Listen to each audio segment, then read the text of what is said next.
I'm not saying it wasn't a success, but she didn't have a lot of followers, right? So she bought an account with over 100. When she bought it, nobody knew who she was. She started posting really random stuff and like trying to call people out, kind of like how she did to me.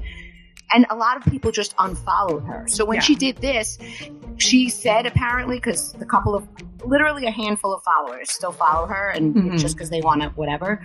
She said that she was botted.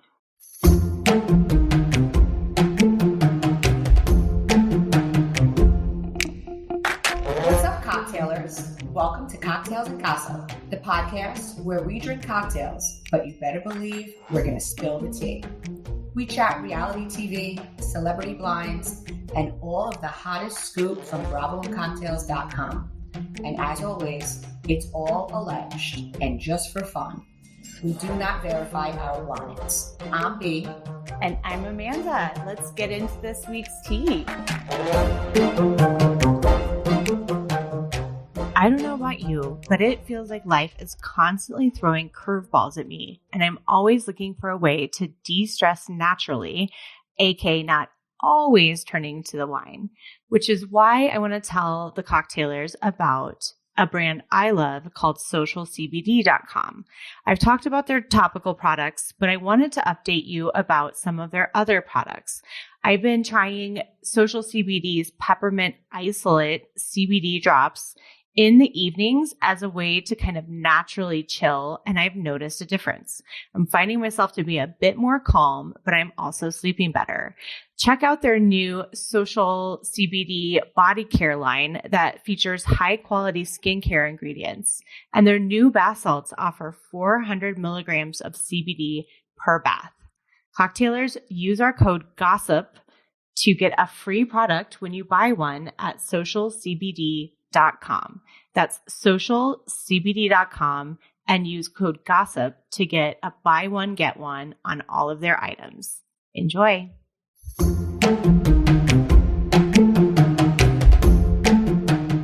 I'm B. And I'm Amanda. Let's get into this week's tea. So this week, let's start with a little of our own tea. Last weekend, over the holiday weekend, another Instagram account tried to start some major beef with you on Instagram. Oh my God, what a joke. Can we even call it an Instagram account when you don't build it and you buy someone else's? I mean, I want to hear more about that because I don't know all the history about that. But all I know is I am looking and I'm like, what in the heck is this person saying? So here's what went down. She posts, and I didn't even see it because I didn't follow this person, but I see the reference on Instagram. And so she posts this blind from our website that says she can confirm that it's not true. And the blind was a blind that was posted, I don't know, a couple months ago, I feel like, well before the Randall article came out in the LA Times last week saying there's a lot more. The blind essentially said there's a lot more about the guy and that his ex-fiance knew about a lot of it. It didn't say she knew everything. It just said she knew about a lot of it. Right. And the funny thing is that we had just recorded the pod in which we said exactly that.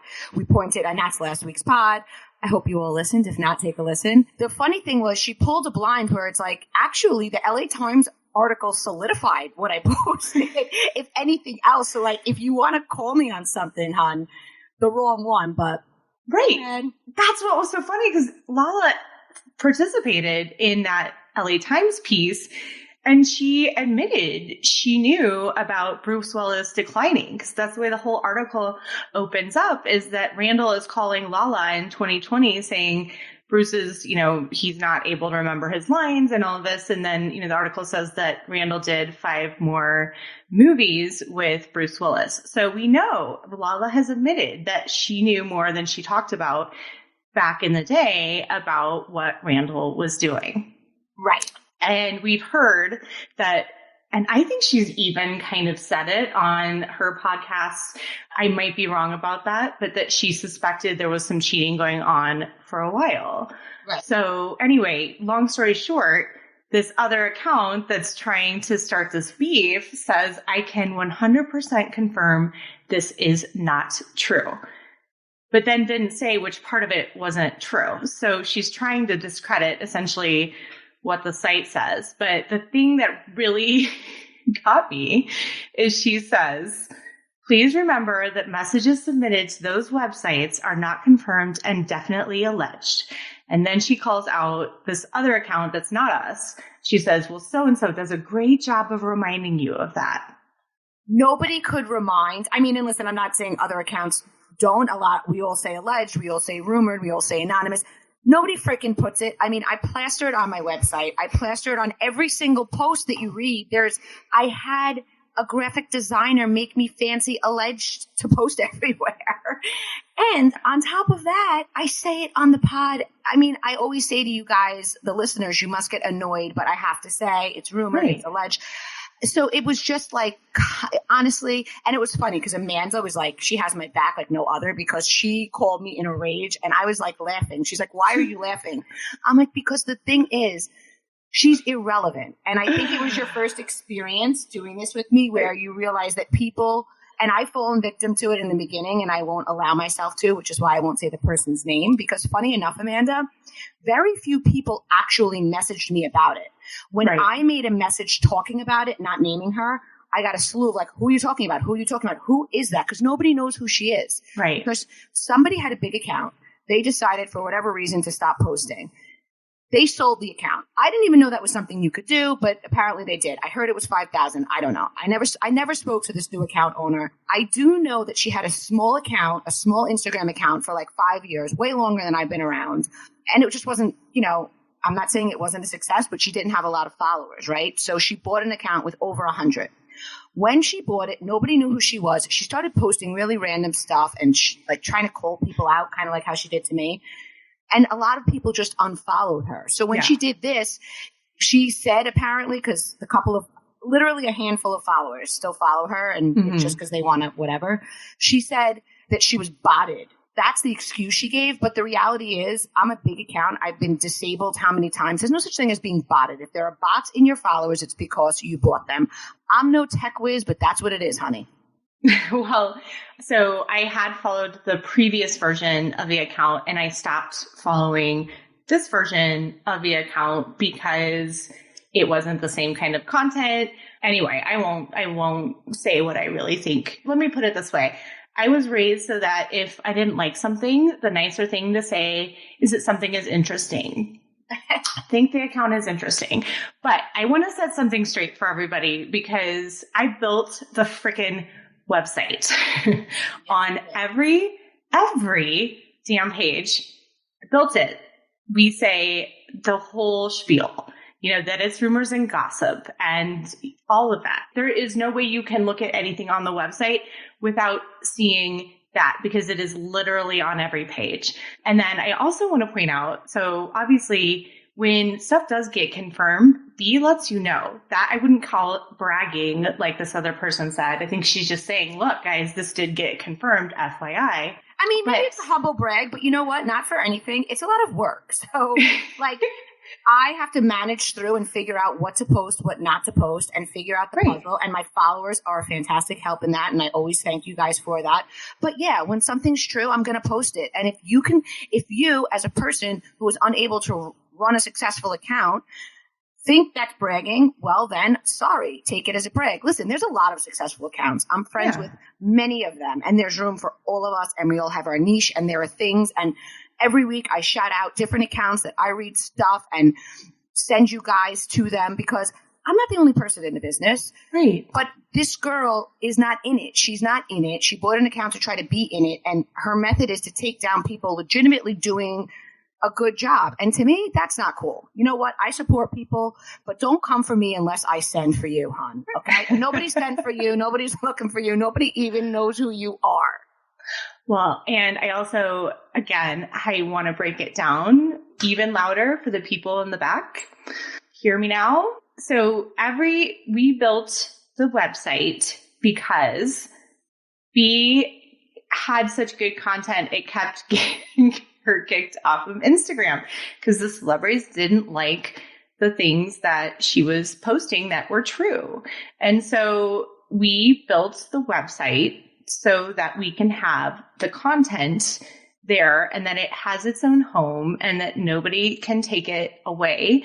I mean, you've built how many 100,000 plus follower accounts from the ground up, right? So that is why we built it. But I also want to explain something about another falsehood this person said. Every link that B posts from the Bravo and Cocktails account from Instagram to the website is not a commissionable link. When she posts about Liquid IV, when she posts about some products, those are, and she, you know, she will add sponsored or ad or that sort of thing. To be honest, listen, Yeah. I'm a mom. I'm busy. This is not the only ball I'm bouncing on any given day. So just to be clear, it's not that I never shout out, you know, small accounts that are selling something. I may not make a commission. You know, they may send me a shirt and I'll shout them out. With that said, if there's a big national brand like Liquid IV, Dry Farms Wine, you better believe I'm making a commission on that. I mean, mama didn't raise no fool. So, Right. Yeah, listen, I stand by the products that I shout out, but Yeah. everyone should know that. It's a discount code. If you use my code, I'm going to make a couple bucks. Right. Not life-changing money. Right. Volume, I guess it could be. I haven't got there yet. Here's hoping. But I say all that to say, like, she was reaching for a straw, and the reality is it was all about making herself relevant. It was trying to gain traction. And you know what? Not off the strength of my back. It's not going to happen, which is why you shall remain a nameless nobody. So again, like to go into the nerdy part of this whole, how all of this works, guys.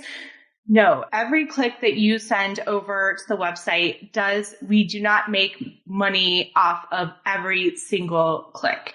We get measured on clicks, and that can help attract advertisers. But we have ads that we run on the site. And if you click on the ads, or if you buy stuff through those ads, then that is where the money comes from. And guys, you know, the internet, people say it's free, but you know, running a website, doing a monthly or a weekly podcast, these things are not. And so part of the reason that we are doing ads is, yes, obviously, to make money, but it's to pay to keep all of this stuff going. So anyway, I just wanted to clear that up. Everybody knows ads on a website are making money. They wouldn't be there. It looks much cleaner without them. I get it. But you know what? I have to pay the fee it is to run the website. And, you know, this isn't volunteer work. And exactly. I don't think any followers have a problem with that. The only reason, and I'll be honest with you, Amanda was very fired up. I really was laughing because I felt like it was a small, you know, selection of followers that even noticed because nobody follows her. A couple of other accounts still do. I guess they kind of hate follow just to laugh. The reason that I did want to come out and say it is because I felt like for the followers that did see it, not saying something was assuming some sort of guilt. I am not guilty. The woman is talking out of her ass. And that's what it is. Listen, it comes with all this kind of stuff, right? It is what it is. I'm moving on. I couldn't care less. She could keep, when she first got the account, Amanda, and I don't even know if you know this, I didn't block her initially because I didn't even know the girl sold it. Then I heard she did whatever. She was like tagging me and shouting me out like, oh, she's one of my favorite accounts. She tagged a bunch of us. It wasn't just me. She tagged other Bravo accounts and like, you know, meme accounts. And I was just like, who is this? Why are you tagging me? You haven't built a rapport. Like, you know, accounts message each other. They share each other's memes. You build a rapport. None of that happened. I just blocked her. Out of sight, out of mind. I never spoke poorly about her publicly. I never had anything to do with her. After that, she was tagging me saying, please have her unblock me. She had other accounts message me. Again, I simply said, not interested, not my kind of party. Like, you know, wish you well, but like you could eat. It's not going to be at my table. Keep it like that. So then she made a webpage to get gossip. Well, the link's no longer there, so I guess she didn't get any. So this is like an ongoing thing. So when she called me out, it was kind of like, you know what, for once and for all, maybe I should just bury this and let it be said and let it be known. And I think after this, you know, she'll stop because what's to gain at this point? In the words of Dina Manzo, she wants to skin you and wear you like last season's Versace. Seems that way. I want to just end this by saying, and this is like the funniest part, because back in the day where I still was following her and then working with you, I was like, what the hell, B? Because I called you or texted you. It was like, this person just posted, who's going to break the news that Bravo and Cocktails is never going to do a podcast? That's what I don't even remember. Because I blocked her. I didn't even, what does that mean? This was before the podcast started. And like, talk about throwing shit against a wall. Anyway. But it's also, I never spoke to her. It's not like we had a friendship. Right. I literally never had a conversation on DM. Like, there's no relationship there. Listen, anyway. As I say, I wish you well. Whatever you want to do it. Good luck. Yeah. There's room for everybody. But you know what? You're blocked. I agree. There is plenty of gossip out there and plenty to talk about. So let's move on to the real drama. So Beverly Hills, we've been hearing about how Kathy is bringing the drama on this season, but we haven't even seen her yet. But there's all this other kind of stuff going on. What do you think? So we see in this week's episode, Sutton is like, basically, Kyle is accusing her of making up the loss of 2 pregnancies. Garcelle's sons, both her oldest son and one of her twins, who's only 14, was disrespected. Like, and then Kyle, like, openly is like, well, it's good to see her let her hair down. Let her hair down. Like, she just cursed at a 14-year-old. Like, what is this the downfall of Kyle?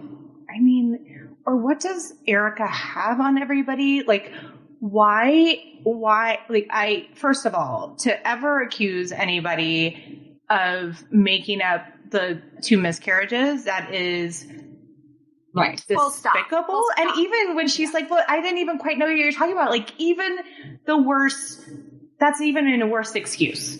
Like, that's an even worse. And then with Erica, I mean, if somebody spoke like that to my kid, I mean, the amount of just restraint that Garcelle, by the way, at her own freaking birthday party, that she showed, I was very impressed, and I honestly don't know that I would have had that kind of composure. And for me, it was like, to Kyle, like, how dare you? Like, no woman is obligated to share anything about her fertility. And as an adult woman, you met as adult women with kids. I mean, Sutton's kids are in their late teens or 20s. Why would it not be possible that she didn't mention it? Like, you don't meet somebody 10 years after a miscarriage, or even a year, or even a day, and just disclose that. So I found that so bizarre. And even in her apology, and she was also like pushing her. I get she was drunk. Kyle was drinking a lot, fine. But she was like pushing her and like shaking her to like shake sense into her. And then that bullshit apology at the Italian restaurant was so patronizing. And she didn't mention like the physical part of it. And you can see in that moment, I realized the seams started to show. I saw how much power Kyle really does hold with this series, because Sutton was just like, I have no choice but to accept this bullshit I'm being fed. Yeah, she backed down. You could see literally the moment in her eyes that she had those thoughts were going through her head, because her eyes turn away and then she kind of looks back and then she's almost like resigns herself to it and it's like, okay. And so then with Erica, like, apologizing to Garcelle, which I didn't mind the apology. I mean, it's like you have to always meet people where they are. And for her, she said, I fully accept this. I know I was drinking, but in no world was this acceptable. Although my intention wasn't malice, I absolutely see how it was received. And Kyle butts in. Like Erica's doing the right thing, and Kyle butts in to be like, but isn't it great to see Erica let her hair down? And Garcelle's like, what in the world are you talking about? And then you see Cherie go like, we just need you to be neutral in this moment. Like, everyone here just needs you to be neutral. Like, why are you taking a side when the person is admitting they're wrong? We're not in the moment at all. Right. But yeah, what else? So, we heard rumblings. There were posts floating around of a new lawsuit. Even though, on the show, she's saying it's all nonsense and anyone can sue anyone. But July 6th, new lawsuit was officially filed. She's being sued for conspiracy to commit racketeering and receipt of stolen property in federal court. So that's pretty big. We need the Bravo docket on this one. Yes. Oh my God, they're the best. They're really great. You guys definitely should check them out. And I'm sure they do have stuff on it, as a matter of fact. I don't go as in depth. I kind of just talk the main points, but definitely check them out if you're a person who likes to know all the nitty gritty details. So we have that, which is like, that could make a season. We then have, which a lot of my followers sent me because the audience does not like Diana. And the ratings are great on Beverly Hills, but like at some point there has to be like a moral code that we live by, even in the entertainment world. And you can Google her name and actors. I don't know. Here's a name, Robert Downey Jr. Anyone ever heard of him? He's got a lot to say about her alleged activities. I mean, just Google it. But here we are, and we're talking about nonsense, and it's a season of nonsense. Let's focus on Sutton's sloppy behavior. You know, Dorit has her storyline, and listen, the burglary was real, but there's a lot of stuff going on, and, you know, Rinna's mother's death, yes, that happened, and, you know, God rest her soul, Lois. A lot of other stuff going on with her, too, that, you know, nobody talks about. It's just, you know, hanging in the wind. Just let's not talk about the federal cases. Let's not talk about the allegations being thrown around, the rumors about people's husbands. Let's not talk about any of, you know, the drug use within people's families that has been printed about. Yeah. No. Well, and there's all the other stuff about Kathy that we've been hearing about anyway. And, you know, this makes me feel like we're not going to see it because, I mean, listen, the fans hear it. We see the posts. We see the, you know, stuff that comes out and gossip rags like mine and many others. And it's not getting discussed. So I'm not hopeful that the Kathy situation is going to be anything more than a blurb that gets swept under. Well, if you're not going to bring the drama, at least bring the laughs, because that was, I think, one of the things that we all really loved seeing about Kathy. Or let's see one of your other houses. Right. Let's have some of the fun glitz and glamour that we love about Beverly Hills. I just, you know, I was watching, and I'm watching Sutton because she is a little awkward, but I think part of the funny thing about her is I actually think some of the ways that she reacts to these situations are how a normal person would react to these women being so batshit crazy. And like same with Crystal. As I watch, I do see her and Crystal's reactions be more of disbelief than anything else. Yes. So almost like if I put myself in their shoes, I'd be like, okay, here I am scrolling Instagram, seeing all that's going down, and now we're at a dinner and this is what we're talking about. Right. Exactly. Exactly. And then it ends up coming off as awkward. But once I was like, wait a second, she, I think, is just she's showing on her face some of the feelings that I would be feeling if I were sitting at that table or if I were at that party and I saw somebody else yell fuck off to my friend's kid. I mean, I thought Crystal actually handled it so well by making sure that Jax got out and, you know, checking to make sure that he was okay. And then, you know, like backing him up when he was talking to his mother. And then I had a question for you. 'Cause I don't remember this, but again, terrible memory. Did Sutton really call Diana a motherfucker? She did. She called her soulless, and then she called her a motherfucker, and then like they made up, quote unquote. Okay. I think honestly, people are scared of Diana. Yeah. And I mean, I think they should be. Yeah. I am as well. Well, clearly we're getting nothing from her, right? And so she's Lots just of showing her jewelry and lots of lip licking. Lip licking. But we're not seeing, you know, like, let's see some of your houses, Diana. Let's see, you know, like, if you're not, like, we're almost getting, yes, your kid is very cute. And yes, it's adorable that she got a red dress with snowmen on it that my daughter used to have when she was that age too. But come on, like, let's see something a little more exciting. Right. I mean, I agree. Anyway. So, but people are tuning in, and I guess ultimately at the end of the day, that's what it is. Well, so Housewives. So I think we're both caught up on that. Let's talk about the Ultimate Girls Trip. I'm really enjoying it. I love Dorinda. I'm disappointed. The situation with her and Jill, and she really is unable to acknowledge any wrongdoing, and it's bizarre. I don't think it was this exaggerated, although with Tinsley, I remember seeing this, but in other situations, she always was able to kind of own her part. And with the Jill thing, it was really whacked out. Yeah. But it's great. It's very entertaining. And I love Phaedra. Okay. When Dorinda says that awful thing to Brandy, like, what if one of your sons died? Which, listen, Brandy shouldn't have mentioned Taylor's husband's suicide. Absolutely not. Totally below the belt. But Dorinda, like, fabricated, and who talks about someone's children? So, like, Phaedra and Jill walk Brandy out because she's, like, ready to flip right. So. And Phaedra goes, what are you going to do? She could be your mama. And Brandy looks at her, she goes, she's 5 years older than me. And then they cut to the waiter, or the bartender, hysterically laughing. And I was like, Phaedra is so iconic. She hits every beat. It's like she's a natural. It's performative, but it works. Like some housewives she wouldn't even need a storyline. She just needs to play off of situations and narrate. She should narrate things. Totally agree. I'm really enjoying seeing her. What about the other shows? Like, we're hearing that there's going to be more of this, right? Got some BNC exclusive here that we posted on the site. Originally, the ex-wives was just a trip, but I guess the intention was to theme it, but it was still just going to be one of the trips. Well, what I'm hearing is that because of the success, Bravo's actually going to be having 2 separate shows. So we'll see current wives do their trips, and then we'll also see these, trips with Bravo stars who are no longer, I don't want to say no longer with us. They're still with us, but no longer on our television on Bravo, which is very cool because the options are endless. Like, what about Below Deck People? What about Shaz? What about $1 Million Listing? Like, all of these shows, Tabitha, I don't know, Jeff Lewis. Like, imagine throwing these people into homes together, and not Dorinda's home. That was a bad idea. Let's keep it to a resort. Yeah, even though I'm loving the show, but once is enough. Can you imagine? It's so good. It's so fun to watch, and I think that it can only get better. So we know they're starting to film the next trip, which is, the third Real Housewives trip. It's in Thailand.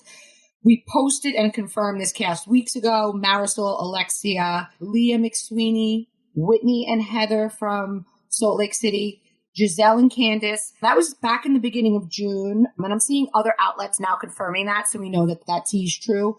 I've heard some whispers of Tinsley. Absolutely feel that she may have been added in because I think they're going the duo route.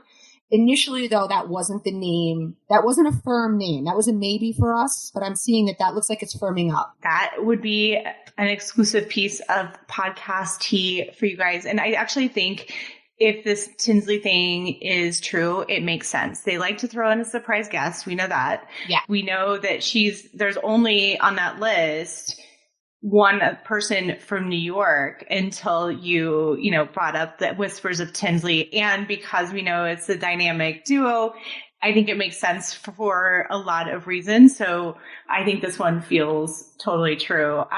This is going to be an interesting one because I think Candace is such a loose cannon. It'll be really interesting to see what she does on this trip.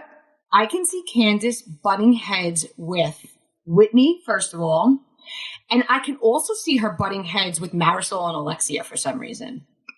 I could too. I think, Candace, if you're listening, which you're probably not because I think they're filming right now, this is your chance to show that you are not a loose cannon. Right. I just have a feeling that this is either how she is or how she knows she gets the best airtime. And so I think she is going to be the kind of catalyst on that cast, but who knows? Yeah, she needs to go in slow and let things roll out and not jump in feet first.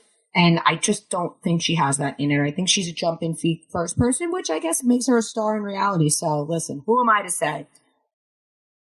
Fashion is such a big part of so many of our favorite reality TV shows. From iconic interview looks to reunions where the entire cast made questionable fashion choices. Let's not name any names, wink wink. We love the fashion of reality TV, which is why we love Tinsley Allison Designs, a brand you've seen worn by your favorite reality stars. They make clothing, accessories, and even items for your furry friends. All are handmade. Plus, many of their items are also sustainably made, as they take previously loved fashion items from high-end luxury brands and use that material to create headbands and other cute items. They also have the cutest caftans for summer right now. Our friends at Tinsley Allison Designs want to extend a special discount to the cocktailers. Use code BRAVO to get 25% off site-wide when you go to tinsleyallisondesigns.com.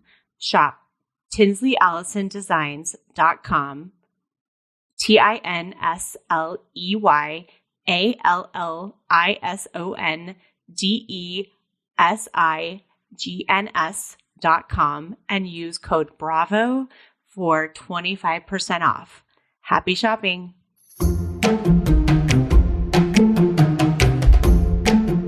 Well, and I love Giselle. And the other thing that too, as I'm thinking about this list, is we've been hearing that all the alignments in Salt Lake City have been changing, and that possibly Whitney and Heather are no longer as close as they have been. So it should be interesting to see what that's like. Listen, I have it on good authority that they had a big fallout. I did hear that they were trying to, like, I don't know which one of them, if it was both, come together, because listen, you need an ally on a show when you're going with duos. They had a big fallout, and actually Meredith and Jen Shah are very close. Right. He is with Lisa Barlow, which they're like always like the number one frenemies. So yeah, I think, Salt Lake City doesn't disappoint because they're outrageous. So I'm excited for that. I agree. Okay. So this week, we both get all of the emails that come in to the inbox on the website, which, by the way, guys, wanted to just say that if you want to send something in anonymously, do it on the website. You can make up an email. We've said this before, but it really truly is anonymous. Also, I think B is better at putting some of these puzzles together, and the readers are obviously the best, but you guys don't have to send us emails written like they're already written like a blind. You can send us names, or you can send us, whatever. It doesn't have to be written in riddle. We will block stuff out as needed, because sometimes I'm getting these emails like, I don't even know who this is about. But anyway, this week, the inbox has been like off the hook with Real Housewives of New Jersey news. So yes. I think we should tell the cocktailers a little bit about what we've been getting. Whew. So last week we told you guys Louis and Joe Gorga had a falling out at boys' night, and then the next day Joe did not attend Teresa and Louis' housewarming. This week I received some tea on a fallout between Dina and Teresa. Now the timing seems to coincide with Teresa's birthday trip to Tulum. Tulum, is it? Tulum, yeah. Tulum, excuse me. It's people say different things. I can't say for sure whether it was like a business deal gone bad between them, or if they didn't jive, if something went down in Tulum. But what we do know is it seems that Teresa now is isolated from her brother, who didn't attend the housewarming. And Dina, who was supposed to be her maid of honor, is now, they're on thin ice. I guess we'll see, her attorney commented on some post on Twitter that it wasn't true. My feeling on that, first of all... Wait, whose attorney commented on Teresa's? That okay. Leonard guy who, with Joe's thing, he was always featured. He's also with Angelina from Jersey Shore's attorney. He said, absolutely not true. Okay, my feeling, if it was absolutely not true, is that Teresa and Dina would both post pictures of each other, like, that's my girl, love you, whatever. Obviously, They're not doing that. And, I spoke to a couple people who told me it is very true. I don't have the specifics on what it was. I don't know that they know, but there is a fallout there. It's July. The wedding's in August. Let's see what happens between now and then. But what I do know is that both of those women are stubborn and they can hold a grudge. Mm-hmm. They can go years without making up. It's sad because, they're friends for so long. They're like family. But what I think is interesting is, Dina's always played like this sweet, innocent one, but there's always been rumblings of her controlling ways. This week, I got a lot of tea, and there are blinds on the site and, different things. Like, I hear, and this is rumored, alleged, but when she came back that last season, she was talking about getting divorced because her husband cheated. Caroline's brother-in-law. Mm-hmm. I have no doubt the guy cheated. I'm sure he cheated. With that said, allegedly, she was already dating her now husband. So I get you don't want to put on TV like I'm dating somebody who just left his wife pretty much because he was married. And again, we don't know the timeline. We do know that he was still legally married. We don't know if he was separated. We can't say for sure. We do know he has 2 young kids in New Jersey and he now lives in California. So those are facts. Those are things we know. We know that he wasn't divorced, that his family is based in New Jersey, as was hers, and they picked up and now live across the country. So those are facts. Those are things that are known. So, and we know that Caroline and Dolores don't speak to Dina. I mean, I just have to feel that it can't be one-sided, that Caroline and Dolores are both so bad and so loyal to, the ex-husband that they would stop speaking to Dina for no reason. So, like, there's always two sides to every story. Right. The truth is somewhere in the middle. But she's always painted as this sweet, calm person. But, there's another narrative that is coming to light, which is funny because she's not even on the show. But, if you hang out with Teresa and Lily, you're going to get some airtime. So, yeah, I mean, there's a lot of stuff. And there's, it's funny. When I got the tea about Teresa and Dina's fallout, I got a bunch of emails that were very much defending Teresa and Louis and sharing a lot of secrets about Dina. Like a lot of stuff that I didn't know and was able to confirm a lot of it. So do check out those blinds. But with that said, people put in fake emails, which is great. Put in a fake email. It was the same fake email on them. So I don't know who's sending it, but like I can tell the same person wrote it based on how it was written, the way they abbreviated, and the fact that it was the same fake email. So that was like another check in the confirm box that there was a fallout. And sort of interesting that for so long, all these things, these rumors about Dina were under wraps. And now here they are. Here they are in my inbox. And I'm sure in other people's inbox. And here they are being spoken about. So very interesting timing. And who would know these things about her? It's very confidential information. So I don't know, guys. I mean, you guys put the puzzle together. I'm just repeating rumors. Well, and when else has this lawyer just jumped on to other things and said it's not true? It's just so bizarre that this would be the thing that he would hop onto. I don't know. I don't know. I think where there's smoke, there's fire, and there has been a ton of smoke coming into the site this week. Yes, lots of smoke. Do you remember? So speaking of the girls' trip, we have seen Alexia and Teresa posting pictures together talking about their friendship. Do you remember that rumor about Louis and going after Alexia? Oh my gosh, now that you say it, I do. And we don't know. We know they met, and that was the rumor, though. That's funny. So doesn't surprise me. The two of them met. They actually did like a cute Amazon or Instagram live together where they like asked each other questions as like OGs, and they didn't know each other before then, but then they met at the Bravo upfront. And I mean, listen, they do have a lot in common. They were single mothers. They both had spouses in prison. They have a lot of similarities. Yeah. People say they look alike, which I don't know. Whatever. But so Teresa was just in Miami for her daughter's dance competition, and she posted a picture with Alexia out to dinner. And another funny tidbit, a follower who was at her daughter was at the competition said that she saw Teresa, and she actually said Teresa in person is like very pretty and petite, very tan. And she said Louis was like so thirsty for attention, whereas like Teresa was like trying to like blend in. So, I mean, that's an interesting little tidbit we got.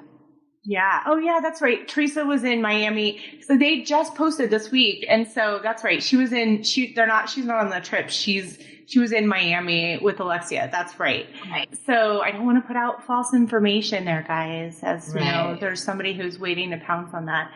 So continuing though about New Jersey, there was an email that we got. So I wanted to read that because we've also just been hearing, like I said, we've been hearing a lot about New Jersey this week, just from like what's happening with shooting right now, because they're filming right now. So they're actually on their way to the Jersey Shore as we're recording. Yes.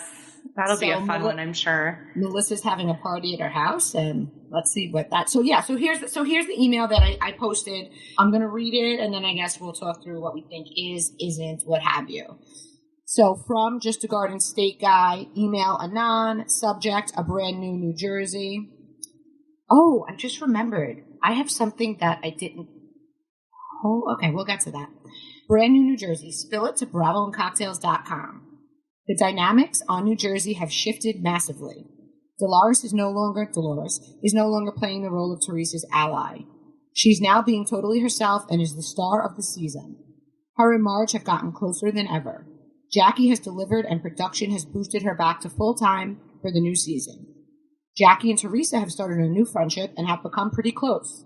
Interestingly, both have kept it from Instagram. Although, side note, they both did share the memory of them playing tennis together, so it's not completely off Instagram. We're in the middle of summer now, and thank goodness for Freedom Natural deodorant. It's keeping me from being stinky at the pool, my kids' sports, and at parties. All the fun things that we do in the summer. I'm still a little shocked at how well Freedom Natural deodorant works for me. The founder created it after she tried other natural deodorants that just didn't work. My favorite scent is the bergamot mint, but they also make it in lavender citrus, frankincense peach, and unscented. They have natural antibacterial wipes and shower sprays too.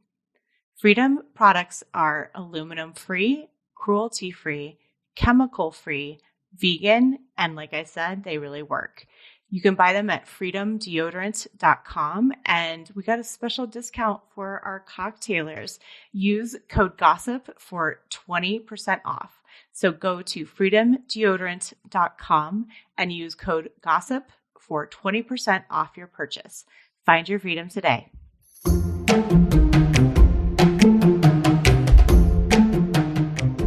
But you'll be shocked at Jackie. She has turned her back on Melissa. They have a minor issue that spins out of control. Jackie, Teresa, and Jen have become close with Danielle. Marge is currently cool with everyone but Danielle, the new girl. Rachel has put her stamp on the cast and gained friend status. The other will be a guest. Melissa is having a tough season. She's on her own with no strong ally. With Jackie becoming tight with Teresa, Melissa and her are in a bad place, and Marge and Dolores finally are showing that they're best friends. She's worried with Jack be promoted, she'll be the one that's demoted. That's Melissa. Jen Aiden has no storyline, but she's fought tough battles with Marge over politics. The ladies have kept their storyline totally away from social media, but it's turning out to be a really good season. It's likely they'll go forward with 7 housewives for the first time. Tracy is making appearances, but only when Tiki is available. Production has no interest in scenes without him. That poor girl just gets roasted. Frank and his girlfriend are recurring friends. Expect major drama coming from Dolores. The only person she hasn't popped off on is Marge. Someone told me that that's not true. But, I don't think every single thing in this is true. I definitely think there's a shift. I do know at the baseball game, Melissa very much kept to herself. So that's very telling. I think that piece of it may be true. I wouldn't say I think Jackie, looks for a way to become full-time. But, people do what they got to do if they want to be full-time. Yeah, and I think I will tell you, this morning I was on, I think it was Demois, posted a blind about a New Jersey housewife getting back to who is demoted, getting promoted again. So I think that there's probably a lot going on with, I think that this is true about Jacqueline. This is my guess. Again, guys, wild theories here based on the stuff that we get. Jacqueline's in Vegas. Oh, interesting. No, I'm talking about Jacqueline Loretta. You said Jacqueline. Oh, wait. Jackie, right? Yes, Jackie. Yes. I was teasing you. Oh, okay. Got it. Sorry. Yes. So no, that Jackie's getting promoted. I think that that's true. I think if it's going into Demois too, I think again, where there's smoke, there's fire. So it's good to hear that Frank and his girlfriend are, cause we don't want to miss Frank. I mean, he makes me laugh like nobody else. Funny. And apparently he's been with this girl for a long time. I think they broke up and he was seeing that girl in Texas. But before that, they were together years, and then they split, and he was seeing the other girl. She never wanted to film the girlfriend, but she's actually very good friends with, I want to say Rachel. I think it's Rachel. It's one of the new ones. Mm-hmm. And so when Rachel was filming, I guess that gave her, the confidence, or, you feel like you have a friend there, so she was comfortable being a friend of, but she's really not interested in a full-time spot. Yeah. From what I heard, take it for what it is. We'll see. I think it's good that we've got some new blood kind of shaking it up too. So this week also a lot, funny enough, I think you posted a little question box.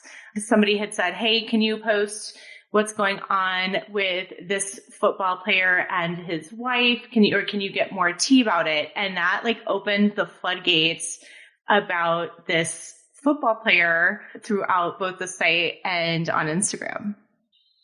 Yeah, I mean, there's a lot there. And to be honest, I'm very unfamiliar, although I'm not now, because my followers send me stuff and I'm like, can you explain to me who's who, what's what? I'm like, I asked my husband's like, well, what are you talking? How do you even know these people's names? Because I'm really like, listen, I don't have time for sports. I'm like all Bravo all day. But so funny, very well-known quarterback for anybody, because I watch football, very, very well-known quarterback who has been at Super Bowls recently, but is younger. Yes.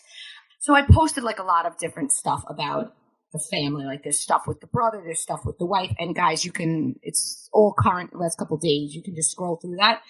But I had posted that the mom, like, I don't know if she doesn't like the wife, but whatever. There was some issue there and she wasn't following her. I don't follow them. I know that because a bunch of followers told me. Funny enough, we posted that. The mom unfollowed the quarterback's wife. And the next day, she was following her and posted a family picture with all of them in it. So my followers are like, oh my God, you're the reach of Bravo and Cocktails. I'm like, I guess they're watching. There's lots of rumors about the brother. And then there's a post it's titled Scapegoat that alludes, the team was happy to let kind of his family take the fall because there was another situation with somebody like high up in the team and it was a good distraction. So actually the player has a separate PR team, allegedly rumored from the actual team itself, which is kind of interesting. That makes sense. Yeah. I think that's actually pretty typical and probably for good reason, right? Because you want to make sure as a player that your own brand is being looked out for and the team. So I think that part makes sense, but you guys go read that post called Scapegoat because that is a really, really juicy post that if anybody who follows football, you read this and you're like, whoa, this is a good one. But I know when we did the golf team, when we had our whole golf team run, which I'll probably like get around this summer to reposting that because you guys loved that. Keep the golf tea coming. It was funny because my like followers were like, thanks for all the golf tea. Like I went out to dinner on date night with my husband and like, he's like, so what's going on? And I started telling him all the golf tea. And all of a sudden, like, we had like this fun night just being like, there's no way that's true. And then they were reading the comments, people confirming it. And I was laughing with them. I was like, that's great. So yes, this is a way to involve all the sports fans in your lives can get involved with Bravo and Cocktails as well. And that is what I love about it is because we get tea about it's not just Bravo, it's football, it's golf, it's Hollywood. It's not just about reality TV. So we've got a little something for everybody. And I love it too. And when we kind of have something up there, the floodgates just start to open. And it turns out there's so many of you guys who know quite a bit that you can share with the rest of us. So when I remember like one of the first times I got tea was before I was disabled. And I would get post and then I would post it in my stories, be it about a Bravo star, be it about a golf player. And then somebody would write something else and I would just keep posting and stuff would come in. So now we do that on the website. Yeah. I have to tell you, like, it was more fun when I could just do it in my stories because it was more interactive. I missed that part of it. Yeah. Yeah. But this part is better because it actually stays there forever, whereas my stories went away in 24 hours. And with my memory, I completely forgot what was said. It's so true. So back to Salt Lake City, some stuff happening on there. I don't know if you follow any of them on social, but they've been in New York because a few of them, so Meredith, Jen, Heather have been in New York because the Jen Shah trial starts soon. Yeah. So July 5th, the court held the pretrial conference to discuss and just any final issues leading into trial. This trial will not be televised. I'm sure, Amanda, you and a lot of our listeners remember when she was initially charged, the phone number was leaked for her. I don't know if it was her I guess it was her arraignment, her list of charges, and we all called in and listened. Yet that's not going to happen this time. That was a wild time. I remember I was on vacation and I was like ignoring my family and friends to listen to it. But again, I know we mentioned the Bravo docket earlier. So I picked up some of their points. Again, follow them to go in depth. It's their two attorneys. They do a good job of like breaking this stuff down into layman's terms. So some things they shared, some key points. Jury selection will begin on July 18th. The prosecutor stated their case could take 2 to 3 weeks. Jen's counsel stated her defense could take 1 to 2 weeks. So we're looking at 5 weeks potentially. The court emphasized that the proceedings would be conducted respectfully and would not be a trial of surprises. We should not expect to see many Salt Lake City clips used. Back in May, when the ruling on the parties' pretrial motions, the court told prosecutors to steer clear of using Real Housewives of Salt Lake City, stating, "Make this a trial of the claimed fraud and not of the Real Housewives." Prosecutors took note of it, but stated they would seek to admit at least one clip where Jen allegedly received a notice of a search warrant. I don't remember that being aired, and neither does, the Bravo docket, that they claimed was in the show. I think that's very cool of them. Like, just focus on what she allegedly did wrong and not a character she's playing on TV. Because, yes, this is reality TV, but let's face it, she and many people do create characters. So I don't think it's fair to bring that into it. Yes, if you agree to do it, you're open to it. But I mean, we're talking legal now, right? We're talking jail time. So I like that the judge was like, let's keep it to the facts and not about, whatever persona she plays on TV. Right. And if you'll remember a couple of weeks ago when we were talking about this trial, the defense, so Jen's side, did not pre-send in their evidence, right? So if I remember right, that means that the prosecution doesn't have to either. So the fact that they kind of came out and said that must be a bit of a relief to Jen. Yeah, absolutely. I would think so. Can expect that Stuart Smith, for those of us that are Bravo fans, we know that Stu Change, her quote-unquote assistant, will testify. At the hearing, it was confirmed that he is expected to testify at the trial on behalf of the prosecution. In response, defense counsel noted that they would impeach him by providing evidence reflecting that he had allegedly used racist slurs against Jen by calling her the Dark Queen of Bravo. Oh, okay. I mean, ooh. Yeah. Oof. Okay. That's a lot. Jen was never, so this was another big piece. Jen Shah was never offered a plea deal. The prosecution confirmed that they never offered her a plea deal, but did provide her with a Pimentel letter. A Pimentel letter provides the defendant, which is Jen, with an estimate of what sentence the prosecution will seek should the defendant accept a plea agreement. Okay, so it wasn't like official, but there was something she could have worked with there. All right? So that's, yeah. Well, Bravo Docket, keep doing the good work that you guys do, because this makes it all, a lot easier for us to understand. I did read that I was going to source you guys, but I don't actually have my source, but I read that with federal cases, prosecution. I just had a brain fart. That the prosecution wins something like 98% of the cases. Yeah. And I kind of dug into that a little bit, because I was like, wait, that sounds messed up. That sounds like, trying to go to trial in like another country. And it's because I guess the feds only bring suit on the cases that they feel like they have a really, really strong case. For example, when somebody who is somebody's right-hand person rolls over on them and provides a lot of this information. So I already know this because I watch Billions. Well, I think this actually kind of leads us to this good tea about Jen and her husband, Coach Shah, that you posted. So if you want to read that. So now for what we're good at, which is not getting too deep into exactly. stuff. We're good at bringing you some tea. So what we received was from SLCT, email slcscoop@Bravo, subject, not living with husband. My sister lives in Salt Lake City and she knows Jen. Since last year, Jen has been living with a wealthy woman, in parentheses, who happens to be a lesbian, and hasn't been living with her husband. So she hasn't been living with Coach, according to this, No idea if it's a romantic living situation, not insinuating that it is, but I do know that she lives with her. So while the husband is putting up a united front regarding her legal issues, it seems that might not be the real deal. So again, guys, this is something that's sent in anonymously, so it's a rumor. I mean, to me, Coach seems incredibly down to earth. all the followers who've ever sent me anything say he's well loved by his team and their families and colleagues. I know he's very well respected in college football. I have to say, it does seem wild that he would have no idea that this wasn't on the up and up. I guess it's possible if she's able to convince him that she runs a successful business and he's not in that business. He is an attorney by trade. Prior to being a coach, he no longer practices. So, like, Erica didn't know, right? But Erica's not an attorney. It seems people don't have that same energy for him as they did with Erica. I think that goes back to the fact that on television, he really seems like a great, lovable guy.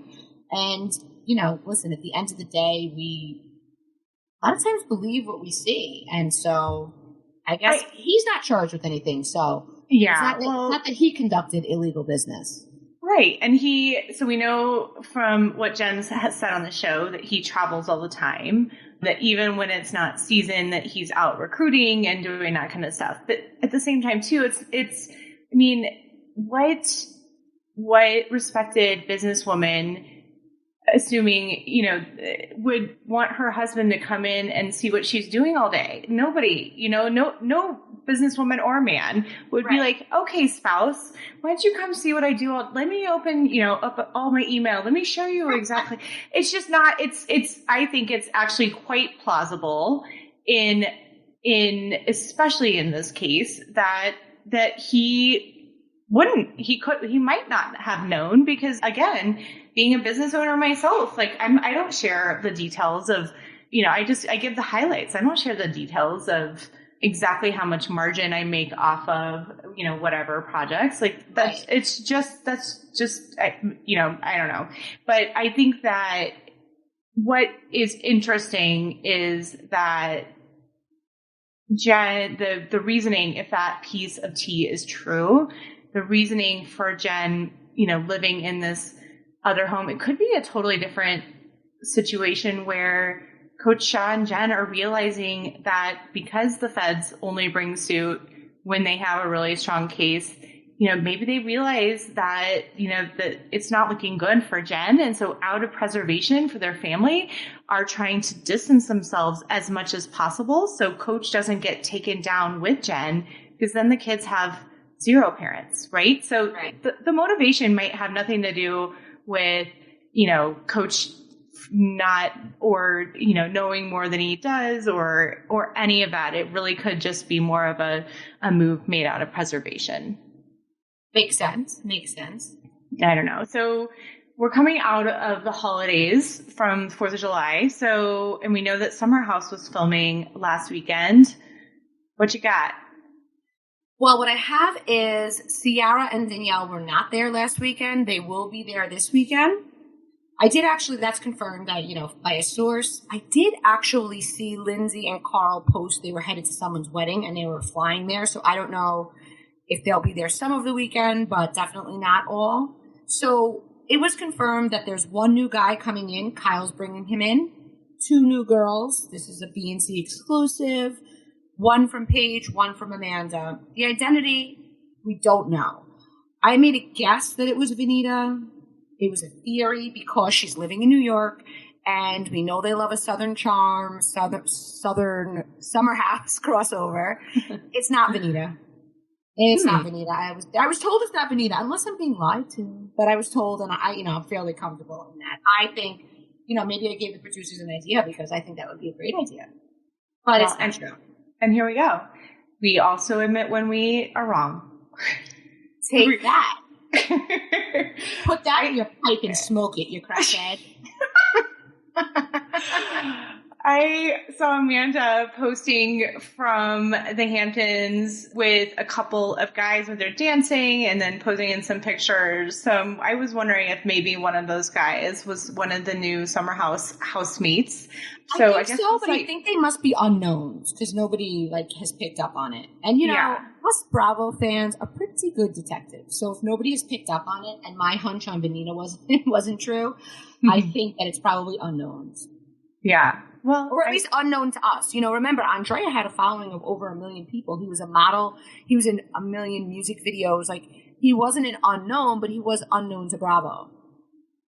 Let's shake it up. We need a fun summer for Summer House. And then today, TikTok drama. So here we go. We've got football. We've got Real Housewives. We've got federal court cases. And then we've got TikTok. So some stuff has been blowing up literally today and yesterday. Yeah. So I see, Page Six posts that TikTok, Addison Rae, who, was very good friends with and still is, I guess, Kourtney Kardashian. And she's a huge TikTok star and now like just a big star. She's in movies. And so apparently her dad's a sleazeball. He had an affair with a 25-year-old, and I want to be very clear, it is always the spouse's fault, right? If you cheat on your spouse, the demise of your marriage lands squarely on you, not the side piece. With that said, this 25-year-old side piece, their relationship ended last week because basically he found a new 25-year-old side piece, and after I posted that, I got a bunch of stuff. One of the things exclusive to Bravo and Cocktails that I got was that mom and dad, so Addison's dad and her mom, have actually been separated for a year. He moved out a year ago.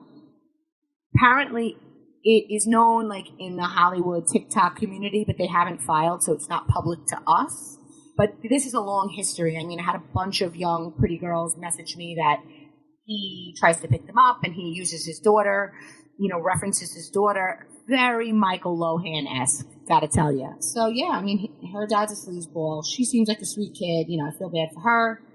That's what it is. I can't even imagine to be in the public eye, like she is, and then seeing your dad hitting on women your age. Right. Just, ew. Like, not bad enough that this happens, but right. Now it's like on the front of Page Six. Yeah. Ew, gross. Well, there you go. Don't cheat on your spouse, and this kind of stuff won't happen, people. Right. Well, the dad seems like shameless, obviously. He's just running around doing it. And, we don't know that they split because of that, but, I'm going to surmise that's why, right? I mean, again, where there's smoke, there's fire, right? That's it.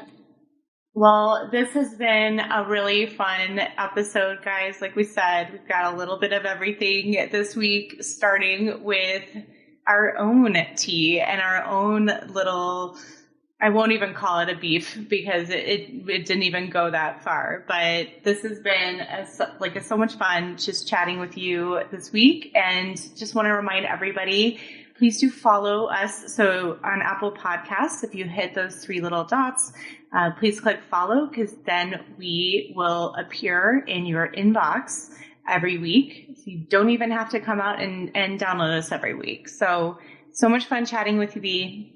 So much fun chatting with you, Amanda. Till next time.